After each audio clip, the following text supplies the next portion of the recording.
The bar's amber glow flickered across Ethan's face as he slumped against the counter. His tie loosened. Whiskey glass empty. His laugh, usually sharp and commanding, was a slurred mess tonight, pulling me into a moment I never expected. My heart raced not from the chaos of the night, but from the way his eyes, hazy yet piercing, locked onto mine and whispered a truth we'd both buried for years. I'm Noah Carter, 27, a junior editor at Harper & Stone Publishing in New York City. My life was a predictable rhythm of deadlines, coffee runs, and dodging office gossip until Ethan Hayes, my boss, stumbled into it like a storm. Ethan, 29, was the kind of man who owned every room, tall, charismatic, with a smile that could charm a roomful of skeptics. But tonight, at the annual company gala in a swanky Manhattan bar, he was unraveling, and I was the one tasked with keeping him upright. It started innocently enough. The gala was a blur of clinking glasses and forced small talk, celebrating another year of record-breaking book sales. Ethan, as the youngest senior editor, was the star of the night, fielding praise from executives and authors alike. I watched from the sidelines, my role limited to fetching files or refilling his drink when he beckoned. But as the night wore on, the whiskey flowed too freely, and Ethan's polished facade began to crack. Noah, Semir, he slurred, waving me over from the bar. His dark hair was mussed, his suit jacket discarded somewhere in the chaos. I hesitated, glancing at my colleagues, who were too busy networking to notice. You're always so damn reliable, he said, his voice low, almost intimate. I laughed it off, blaming the alcohol, but his hand grazed mine as he reached for another drink, and my breath caught. It wasn't the first time I'd felt that spark, those fleeting moments in the office when our eyes met too long, or when his hand lingered on my shoulder during late-night edits. But I'd always dismissed it. Ethan was my boss. Straight. Untouchable. The bar was thinning out, the clock ticking past midnight. Ethan's words grew looser, his stories more personal. He talked about his childhood in Chicago, the pressure of being the perfect son, the weight of expectations that followed him to New York. I listened, captivated, not just by his vulnerability, but by the way he looked at me like I was the only one in the room. Then, out of nowhere, he leaned closer, his voice barely a whisper. Noah, you ever want something you can't have? My heart stopped. The question hung between us, heavy with meaning. Before I could answer, he swayed, nearly toppling off the bar stool. Instinctively, I caught him, my arm around his waist, his warmth pressing against me. Okay, boss, time to get you home, I said, forcing a casual tone. But as I guided him toward the exit, he grabbed my wrist, his grip surprisingly firm. Don't leave me tonight, he murmured. I need you. It wasn't just help he was asking for. I knew it. And so did he. The city lights blurred outside as we stepped into the cool September night, Ethan leaning heavily against me. My mind raced. This was dangerous territory, career. My heart. Everything was on the line. But as we walked, his head resting on my shoulder, I couldn't shake the feeling that this moment was the start of something bigger, something neither of us could control. We reached his apartment in Chelsea, a sleek high-rise that screamed success. Inside, the space was all clean lines and modern art, a stark contrast to my cramped Brooklyn studio. I helped him to the couch, where he collapsed, his eyes half open but still fixed on me. Noah, he said, his voice raw. I'm not I'm not who you think I am. I froze. What do you mean? I asked, my voice barely above a whisper. He reached for my hand, his fingers trembling. I've been hiding, he said. From everyone. From myself. But you see me. His words were a confession, a crack in the armor he'd worn for years. I wanted to ask a million questions, to pull back the layers of Ethan Hayes. But all I could do was sit there, my heart pounding, as he drifted into a drunken sleep, his hand still in mine. The morning would bring clarity or chaos. I didn't know which. But as I sat in the quiet of his apartment, the city humming outside, I realized one thing: whatever happened next, there was no going back. The morning light sliced through Ethan's apartment, sharp and unforgiving, as I woke to the weight of his words from the night before. My neck ached from sleeping upright on his couch, his hand no longer in mine, but his presence still heavy in the air. He was sprawled across the cushions, tie gone, shirt half unbuttoned, looking less like my untouchable boss and more like a man unraveling at the seams. I stood, rubbing my eyes, trying to piece together what had happened. Ethan's confession I've been hiding echoed in my mind, each word a puzzle piece I couldn't quite fit. Was it the whiskey talking? Or had he meant it? I glanced at him, his chest rising and falling, and felt a pang of something dangerous: hope. I'd spent years burying my own feelings, convincing myself that my attraction to men like Ethan was a dead end. But now, the line between us felt blurry, and I wasn't sure if I wanted to redraw it. The coffee maker hissed as I brewed a pot, the sound grounding me in the awkward reality of being in my boss's apartment at 7 a.m. on a Saturday. I needed to leave, to put distance between me and this moment. But something kept me rooted. Maybe it was the way Ethan had looked at me, like I was more than just his assistant. Maybe it was the part of me that had always wondered what it would be like to be seen by him. He stirred, groaning as he sat up, his hand shielding his eyes from the sunlight. Noah. His voice was rough, laced with confusion. What are you doing here? You got pretty drunk last night, I said, keeping my tone light, handing him a mug of coffee. Figured I'd make sure you didn't choke on your own vomit or something. He took the mug, his fingers brushing mine, and for a split second, his eyes flickered with something recognition. Maybe. Or guilt. Thanks, he muttered, staring into the coffee like it held answers. Last night's a blur. Did I say anything stupid? My stomach twisted. Did he not remember? You said a lot, I replied carefully, watching his face for any sign of the man who'd grabbed my wrist and begged me to stay. Mostly about Chicago, your parents, stuff like that. He nodded, but his jaw tightened, like he was bracing for more. I could have pushed, could have asked what he meant by hiding, but the moment felt fragile, like one wrong word could shatter it. Instead, I changed the subject. You should eat something. I can order takeout. He managed a weak smile. You're too good to me, Noah. The words were simple, but they hit hard, stirring something I wasn't ready to name. We spent the next hour in a strange, quiet truce, him nursing his hangover, me scrolling through my phone, both of us avoiding the elephant in the room.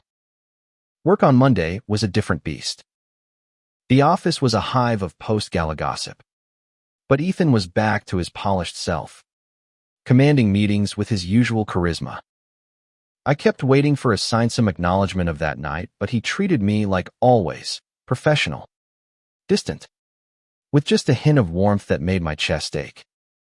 By Wednesday, I was convinced I'd imagined the whole thing. Maybe it was just a drunken lapse. A moment of weakness he'd already forgotten. But then, late that night, as I was packing up my desk, he called me into his office. The room was dark except for the glow of his laptop, and he looked tired. His tie loosened again. "Noah," he said, his voice low. "About the gala. I owe you an apology." "For what?"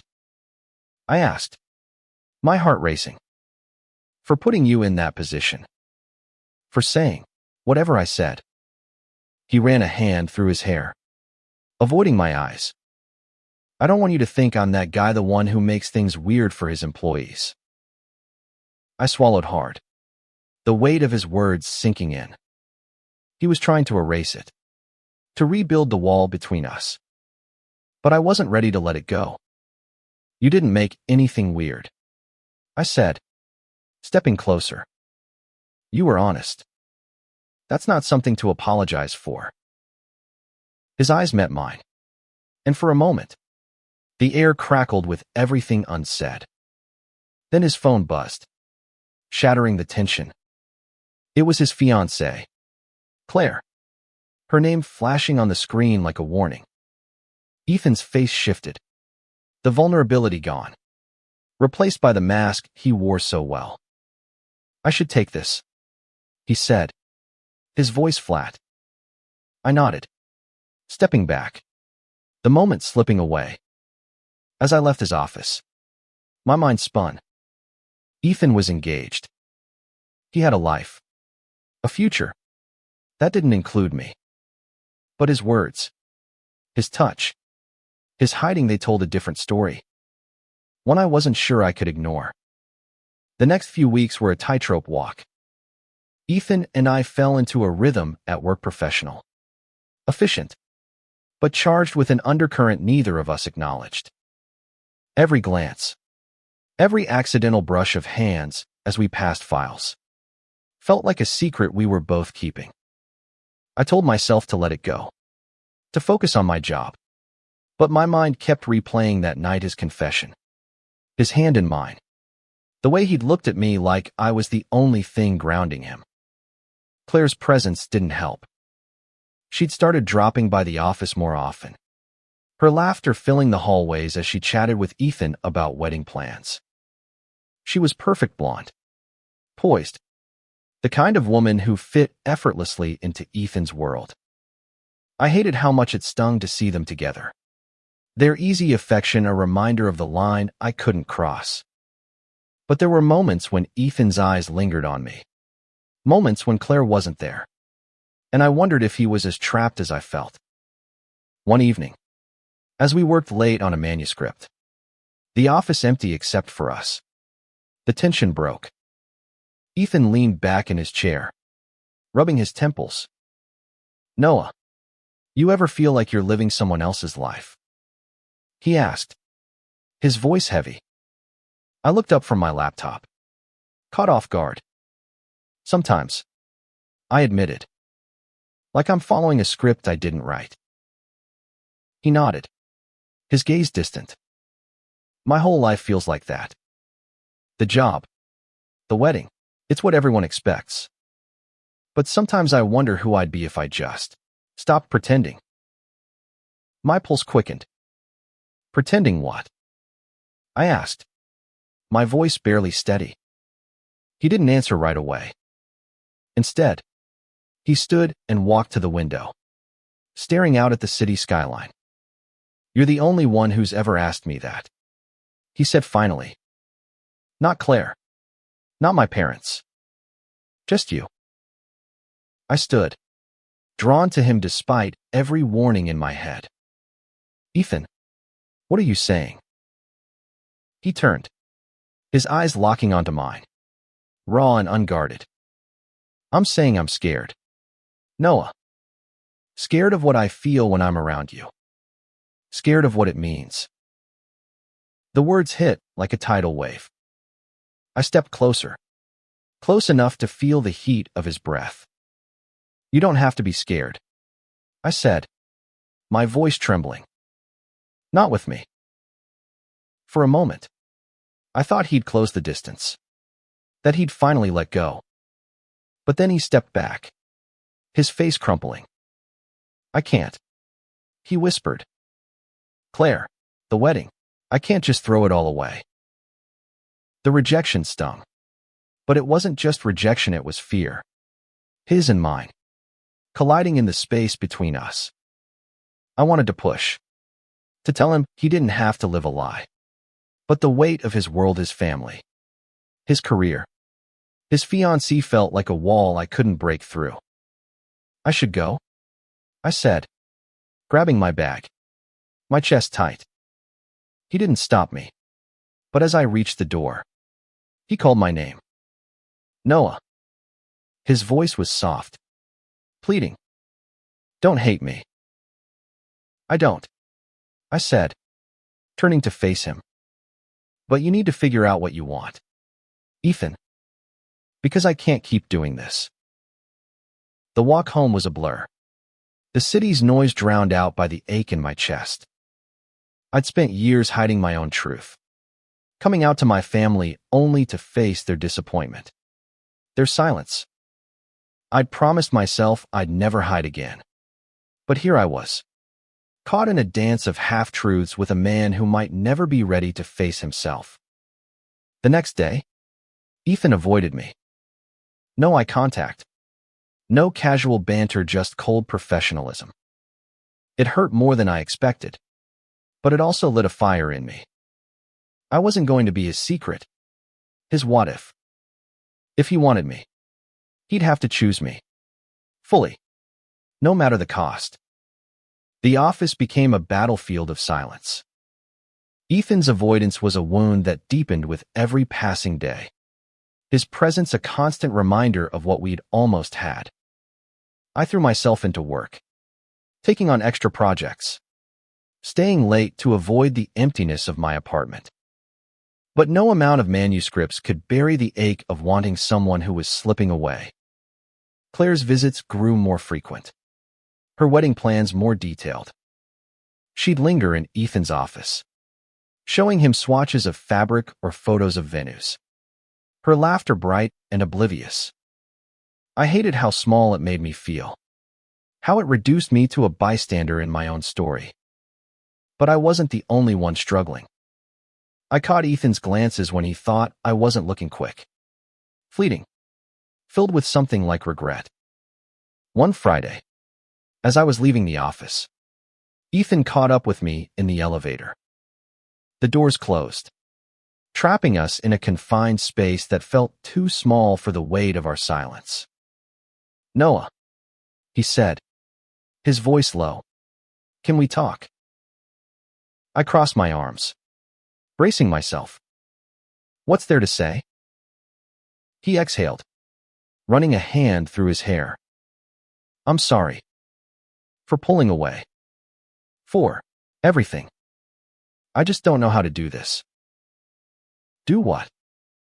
I asked, sharper than I meant. "Be honest. With me. With yourself." His face tightened, but he didn't look away. "You think it's that simple? I've got a fiancé, a family, a life I've built. If I choose this, I lose everything." "And what about what you're losing by not choosing?" I shot back. "You're not happy, Ethan. I see it. You're living for everyone else. And it's killing you." The elevator dinged, the doors opening to the lobby. But neither of us moved. His eyes searched mine. And for a moment, I thought he'd say he'd admit he wanted this. Wanted us. But then he shook his head, stepping out. "I need time," he said, his voice barely audible. "Time for what?" I called after him, but he was already walking away, his shoulders hunched like he carried the world. That weekend, I went to a queer bar in the village, desperate for a distraction. The music was loud, the crowd vibrant, but I felt like a ghost, drifting through a world where I was supposed to belong. A guy named Alex bought me a drink, his easy smile a stark contrast to Ethan's guarded intensity. We talked, laughed, even danced, but it felt hollow. I wanted Ethan's chaos, his mess, his truth. On Monday, Ethan called me into his office again. This time, Claire was there, her engagement ring glinting under the fluorescent lights. "Noah, we're throwing an engagement party next weekend," she said, her smile warm but oblivious. "We'd love for you to come." I glanced at Ethan, whose face was unreadable. "Sure," I said, my voice flat. "Wouldn't miss it." The party was at a rooftop venue in Brooklyn, all fairy lights and champagne. Ethan looked like a magazine cover in his tailored suit, Claire radiant beside him. I stood on the edges, nursing a drink, watching them play the perfect couple. But then Ethan broke away, finding me near the railing, the city sprawling below us. "You came," he said, his voice soft. "Had to see what I'm up against," I said, half joking, half daring him to react. He didn't laugh. Instead, he stepped closer, his voice low. "I can't stop thinking about you, Noah. It's tearing me apart." My breath caught, but before I could respond, Claire called his name, pulling him back into her world. I watched him go, my heart a tangled mess of hope and hurt. He was slipping away, but he was also reaching for me, and I didn't know which would win. The engagement party left a bruise I couldn't shake. Ethan's words, "I can't stop thinking about you," echoed in my head. But so did the sight of him with Claire, their hands intertwined, their future set in stone. I started questioning everything: my job, my feelings, my place in a world that seemed to push people like me to the margins. Work became unbearable. Ethan's presence was a constant pull, his professionalism a mask I wanted to rip off. I considered quitting, but the thought of leaving him, of losing the chance to see what we could be, kept me tethered. Instead, I leaned on my friend Mia, a graphic designer who'd been my rock since college. Over coffee in a cramped East Village cafe, I spilled everything: the gala, the confession, the party. "Noah, you're in deep," Mia said, her eyes sharp but kind. "But you can't keep waiting for him to figure himself out. You deserve someone who's all in." "I know," I said, stirring my coffee. "But what if he's worth waiting for?" She sighed, then set a boundary. "Tell him he needs to choose, or you're done." Her words stuck with me. That night, I texted Ethan, asking to meet outside of work. He agreed, suggesting a quiet diner in Hell's Kitchen. When I arrived, he was already there, sitting in a corner booth, his usual confidence replaced by a nervous energy. He looked up as I slid into the seat across from him, his eyes searching mine. "Noah, I'm glad you texted," he said. "I've been a mess." I leaned forward, keeping my voice steady. "Ethan, I need to know where we stand. I can't keep doing this hoping, waiting, wondering. It's not fair to either of us." He looked down at his hands, his fingers twisting together. "I'm trying," he said. "I've spent my whole life doing what's expected: a good son, good student, good fiancé. But with you, it's different. It's real. And that scares the hell out of me." My heart ached, but I pressed on. "Then what do you want?" "Because I'm not your secret, Ethan. I won't be." He flinched, but his eyes met mine, raw and honest. "I want you," he said, the words spilling out like a dam breaking. "But I don't know how to do this. Claire." My family, they expect this life from me. If I choose you, I lose them. And if you don't, you lose yourself, I said, my voice soft but firm. I've been there, Ethan, hiding who I am, pretending for the sake of others. It's not a life. It's a cage. He was quiet, the weight of my words settling between us. Then, slowly, he reached across the table, his hand covering mine. Give me time, he said. I'm not ready to lose you. I wanted to pull away, to protect myself, but his touch anchored me. You have until the wedding, I said. After that, I'm done. The next few weeks were a strange limbo. Ethan was more open, stealing moments to talk, to share pieces of himself he'd kept hidden. He told me about his college years, the crushes he'd buried, the fear that had kept him in the closet. I told him about my own coming out, the rejection from my family, the freedom that came with living my truth.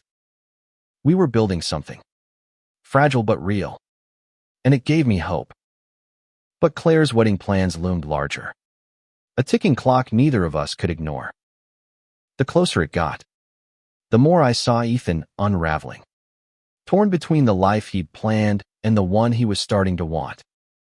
I knew I couldn't make the choice for him, but I also knew I couldn't wait forever. The wedding was 6 weeks away, and the air between Ethan and me was electric, charged with unspoken promises and fears. We stole moments where we could, late nights in the office, quiet walks through Central Park, conversations that felt like confessions. Each one drew us closer, but also reminded me of the deadline I'd set. I wanted to believe in him, in us, but doubt not at me. One night, after a long day of editing, Ethan asked me to stay. The office was empty, the city quiet beyond the windows. He pulled out a bottle of wine from his desk, a rare break from his usual whiskey. To us, he said, raising his glass, his smile tentative but warm. To us, I echoed, clinking my glass against his. We talked for hours, about everything and nothing: books, dreams, the lives we wanted to live. For the first time, I saw Ethan unguarded, his laughter free, his eyes bright with possibility. When he leaned in, his lips brushing mine, it felt like the world shifted. The kiss was soft, hesitant, but it carried years of longing, of truths we'd both hidden. I've wanted to do that for so long, he whispered, his forehead resting against mine. Then don't stop, I said, my voice shaking. We kissed again, deeper this time, the office fading away until it was just us, two people finding each other in the chaos. But reality crashed back the next morning. Claire called during a meeting, her voice bright through Ethan's phone as she talked about caterers and guest lists. I watched his face, saw the guilt flicker in his eyes, and felt my heart sink. He was still hers, at least in the eyes of the world. That afternoon, Ethan found me in the break room. Noah, last night, it wasn't a mistake, he said, his voice urgent. But I need to figure out how to do this right. Do what right? I asked, frustration bubbling up. You can't keep living two lives, Ethan.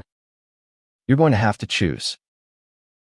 I know, he said, his voice breaking.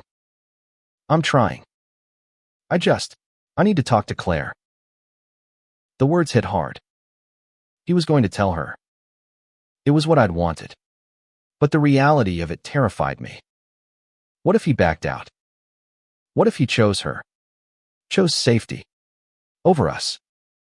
The next few days were torture. Ethan was distant, his focus elsewhere, and I braced myself for the worst. Then, one evening, He showed up at my apartment. His face pale. His eyes red. I told her. He said. His voice raw. I told Claire everything. My heart stopped. And she's devastated, he said, sinking onto my couch. She didn't know. Noah. About me. About us. I broke her heart. I sat beside him, my hand on his shoulder. I'm sorry, I said, meaning it. But you did the right thing. For her. For you. He looked at me, his eyes searching. Did I? Because right now, it feels like I've ruined everything. You haven't, I said, my voice firm. You're finally being honest. That's not ruin. That's freedom. He leaned into me, his head on my chest, and for the first time, I felt the weight of his choice. It wasn't just about use, it was about him choosing himself, his truth, over a life built on lies. We stayed like that, wrapped in each other, the future uncertain but ours to face together. The fallout from Ethan's confession was a storm. Claire called off the engagement, her pain rippling through their social circle. Gossip spread like wildfire at Harper and Stone, whispers following Ethan and me down the hallways. I overheard colleagues speculating, some sympathetic, others judgmental, and it made my skin crawl. Ethan, once the golden boy, was now a topic of scrutiny, his every move dissected. He handled it with a quiet strength. But I saw the toll it took. Late nights in the office became our refuge, a place where we could be ourselves without judgment. We'd work side by side, our hands brushing, our laughter soft, building a world that felt safe, even if it was temporary. But outside, the pressure was mounting.